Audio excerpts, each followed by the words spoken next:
మిరియాలపురం అనే గ్రామం ఎంతో ప్రశాంతంగా ఉండేది. అక్కడున్న వాళ్ళు ఎవరి పని వారు చేసుకుంటూ జీవితం గడిపేసేవారు. కానీ ఆ ఊరిపై ఎవరి కళ్ళు పడ్డాయో తెలీదు. ఆ ఊరికి ఒకరోజు ఒక మహమ్మారి ఎంటర్ అయింది. దాని అడుగుపడిన వేళా విశేషం ప్రశాంతంగా ఉన్న ఊళ్ళో ఉరుములు మెరుపులు తీవ్ర వర్షం మొదలైంది. ఆ వాతావరణమే ఒక సంకేతం ఆ రాక్షసి సృష్టించబోయే కల్లోలాలకి. ఆ దయ్యం ఆ ఊళ్ళో ఎవరికి మనస్ఫూర్తిగా ఉండనిచ్చేది కాదు.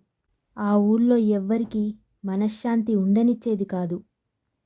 అది ఎప్పుడూ ఊళ్ళో కోళ్లను పక్షులను కొరికి వాటి రక్తం తాగేసేది. ఆ దయ్యం కూర్చునే చెట్టు కింద ఎన్ని కోళ్ల శవాలు పడుంటాయో. ఆ తరువాత ఆ మహమ్మారి కళ్ళు చిన్నపిల్లల మీద పడ్డాయి. అది చిన్నపిల్లలను ఎత్తుకెళ్లడం మొదలుపెట్టింది. పాపం ఆ పిల్లల తల్లులు దాని వెనకాల పరిగెత్తి వాళ్ళ పిల్లల్ని అందుకోవాలనుకునేవాళ్ళు. కానీ ఆ దయ్యం వాళ్ళని ఆ తల్లులకు దక్కనిచ్చేది కాదు.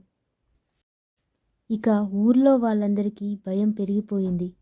వాళ్ళంతా కలిసి ఈ దయ్యాన్ని ఏదో ఒకటి చేయాలనుకుంటారు. వాళ్ళలో ఒకరు వాళ్లకు బాగా తెలిసిన మాంత్రికుడి గురించి చెప్తారు. మాంత్రికుడి దగ్గరికి వెళ్దామని ఊళ్ళో కొంతమందిని వెంటబెట్టుకొని మాంత్రికుడి దగ్గరికి వెళ్తారు. ఆ మాంత్రికుడు మహిమలున్నవాడని అందరూ చెప్పుకునేవారు అక్కడ. ఆయనెంతో తీవ్ర ధ్యానంలో ఉన్నాడు. ఆయన కళ్ళు తెరిచి చూడగానే ఆయన ముందు ఊళ్ళో వాళ్ళుంటారు. ఆయన వాళ్ళను ఏమైందని అడుగుతాడు. అప్పుడు వాళ్ళు ఆ దయ్యం గురించి చెప్తారు. ఆ మహమ్మారి దయ్యం వాళ్ళని ఎంత ఇబ్బంది పెడుతుందో చెప్తారు. ఆ దయ్యం వాళ్ళని కంటి మీద రెప్ప వేయనివ్వడం లేదని చెప్తారు. ఎలా తీవ్రంగా హింసిస్తుందో ఆయనతో వివరంగా చెప్తారు. ఊరి జనాల మాటలు విన్న మాంత్రికుడు వాళ్లతో రావడానికి ఒప్పుకుంటాడు. ఆయన వాళ్ళూరికి వెళ్ళి పూజకు అన్నీ సిద్ధం చేస్తాడు.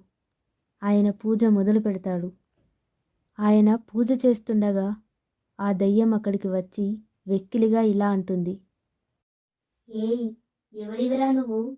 పూజ ఆపు, పూజ ఆపురా. పూజ ఆపి ఈడికెళ్ళిపో బిడ్డా. ప్రాణాలతో ఇంటికి పోవాలని లేదా?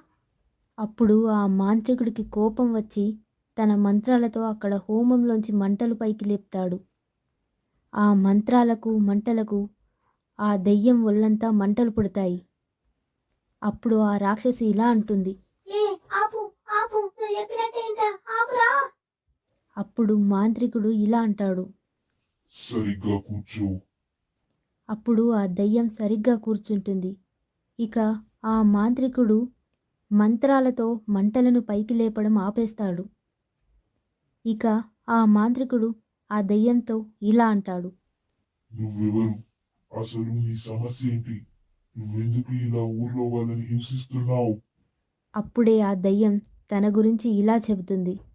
నా పేరు మాయ. నేను బతికున్నప్పుడు మస్తు అందంగా ఉంటుండే. నాకు హీరోయిన్ ఛాన్స్ కూడా వచ్చింది. దయ్యం తన ఫ్లాష్ బ్యాక్ మొదలు పెడుతుంది. దయ్యం మాయ దయ్యం కాకముందు అద్దంలో చూసుకుంటూ ఇలా అంటుంది. అమ్మో, నేను ఎంత అందంగా ఉన్నానో, అందుకే నాకు హీరోయిన్ ఛాన్స్ వచ్చింది. కానీ నేను ఇంకా అందంగా మారాలి. అందుకు నేను ఏం చేయాలో నాకు తెలుసు. అలా అనుకుంటూ ఆ మాయ మాంత్రికురాల దగ్గరికి వెళ్ళి ఇలా అంటుంది. ఓ మంత్రాలమ్మ, నేను ఇప్పుడు అందంగా ఉన్నా, ఆ విషయం నాకు తెలుసు. కానీ నాకు సినిమా ఛాన్స్ వచ్చింది కదా, నా సినిమా స్టార్ట్ అయ్యేలోపు నేను ఇంత అందంగా మారాలి. నువ్వేం చేస్తావో నాకు తెలియదు, నన్ను అందంగా చెయ్యి అని మాయ మాంత్రికురాలుతో చెప్తుంది.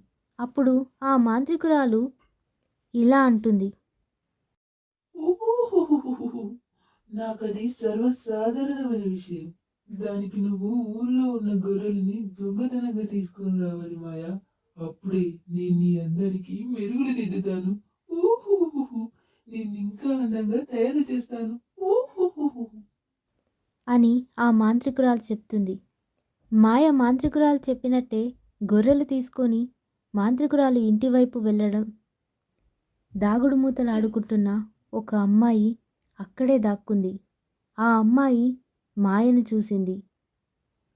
ఆ అమ్మాయి మాయ మాంత్రికురాలు ఇంటివైపు వెళ్ళడం చూసి ఊర్లోకి పరిగెత్తుకుంటూ వెళ్ళింది. ఊర్లో ఉన్న వాళ్ళతో ఆ మాయ గొర్రెలు దొంగతనం చేసి మాంత్రికురాలు ఇంటికి వెళ్ళి మాంత్రికురాలకిచ్చి ఏదో చేస్తున్నట్టు అందరితో చెప్తుంది. ఇక ఊళ్ళో వాళ్ళంతా ఆ మాయ ఊరికేదో చెడు చేయాలనుకుంటుందనుకొని మాయ ఇంటికి వచ్చి పడుకోగానే మాయ ఇంటికి నిప్పంటిస్తారు. ఇక అలా మాయ దయ్యంగా మారింది. ఈ విషయాలన్నీ ఆ దయ్యం మాంత్రికుడితో చెప్తుంది. అందుకే ఆ దయ్యం ఊర్లో ఉన్న వాళ్ళందరినీ చంపేయాలనుకుంటున్నానని చెప్తుంది. ఇక అప్పుడు ఆ మాంత్రికుడు ఇలా అంటాడు. నువ్వు ఊర్లో వాళ్ళని చంపడం తప్పు. నీకు చంపే హక్కు లేదు. నీకు ఇది తప్ప ఇంకేమైనా కోరికలున్నాయా చెప్పు, అవి చేస్తాను. అప్పుడు ఆ దయ్యం ఇలా అంటుంది. ఉన్నది. నాకు నా అందం తిరిగి కావాలి. అప్పుడు మాంత్రికుడు ఇలా అంటాడు. నీ దేహం కాలిపోయింది. దానికి నేనేం చేయలేను. నీ అందాన్ని నేను తిరిగి తీసుకురాలేను. అయితే నేను ఊరిని నాశనం చేస్తా. నా పగ తీసుకుంటా. ఇక ఎంత చెప్పినా మాయ వినకపోవడంతో మాంత్రికుడు చేసేదేమీ లేక మాయ దయ్యాన్ని చిన్నగా మార్చేస్తాడు.